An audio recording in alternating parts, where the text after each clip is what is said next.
मुजफ्फरनगर पहुंचे, आपको रोका गया है, क्या कारण है?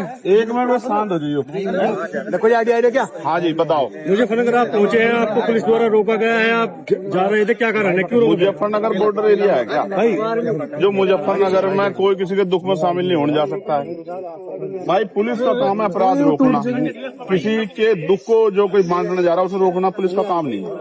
मैं सोनू कश्यप जी, जो जिस भाई की हत्या हुई है, जिसको जला के मार दिया, उस माँ को मैंने तड़पते हुए देखा, उसकी बहन को मैंने बड़ी को तड़पते देखा।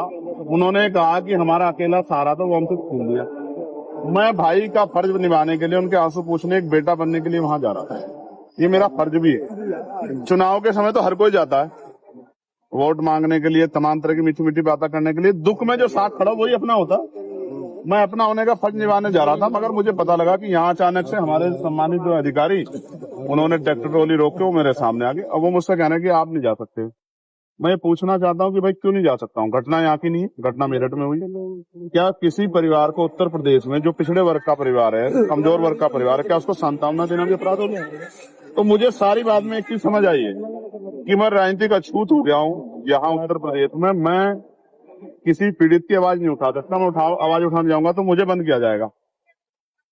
इसका एक तरीका मेरी समझ में आया, मैं इनको रास्ता बता रहा हूँ कि जैसे पिछली बार मुझे गोली लगी थी 23 में, मेरी ये हत्या करवा दे पुलिस वाले मिलकर सारे सरकार के साथ।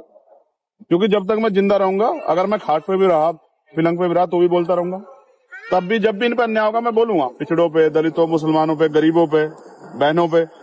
तो एक ही तरीका है इनके पास। ये लोकतंत्र को कुचल रहे हैं, ये संविधान को चल रहे हैं, ये मेरी हत्या करवा दें। इसके बाद तो उनको शांति मिल सकती है, वरना जब तक मैं हूँ क्या तो ये जुल्म रोके।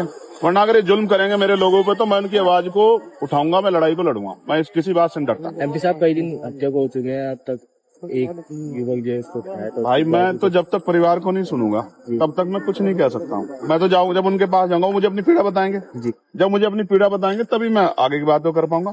मैंने तो डिमांड की थी कि इस परिवार को कम से कम 50 लाख रुपए का मुआवजा मिले। क्योंकि देखो मेरी बात सुनो, आप भी पत्रकार साथी हो, अगर आपके साथ कोई दुर्घटना हो, आपके बच्चों को क्या होगा भाई? कमाने वाला था वो चला गया, उसकी बुजुर्ग माँ, उसका क्या होगा? 10 दिन तो सब आएंगे। तो उसको 50 लाख रुपए मदद दो, एक सरकारी नौकरी मिले, और सबसे इम्पोर्टेंट है इस घटना की सीबीआई जांच हो। यही मांग उठा रहे हो। अब आप पीड़ित के यहाँ जाएंगे या यहाँ से वापस जाएंगे? आप बताओ मुझे। मैं जैसे आगे बढ़ूंगा तो मीडिया वाले कहेंगे पुलिस यार लड़ रहे हैं, तो मैं शांति से बड़े अधिकारियों को कह रहा हूँ कि वो मुझे अपनी गाड़ी में ले चलें जी, मोटरसाइकिल पे ले चलें। मैं अपने सब साथियों को वहीं रुके, मैं अकेला आदमी जाकर उनकी बात सुन के और उसको आगे आपके सामने बता दूं। इसके अलावा बताओ रास्ता क्या है लोकतंत्र में?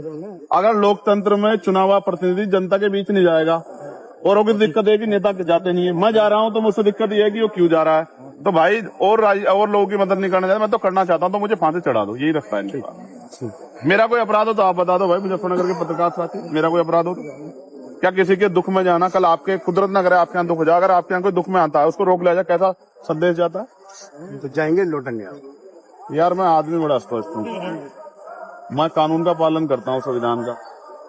अगर ये संवैधानिक रूप से किनके पास कोई तर्क हो तो बता दें कि इसने जान देना चाहते हैं, और नहीं है तो फिर ऐसा है, अगर जिदबाजी करेंगे तो फिर आप जानते हो, फिर तो वही होगा जो एक भाई को अपनी बहनों के सम्मान में, एक बेटे को अपनी माँ के सम्मान में, और एक न्यायप्रिय व्यक्ति को लोगों की लड़ाई लड़ने के सम्मान में जो करना चाहिए, फिर वही होगा।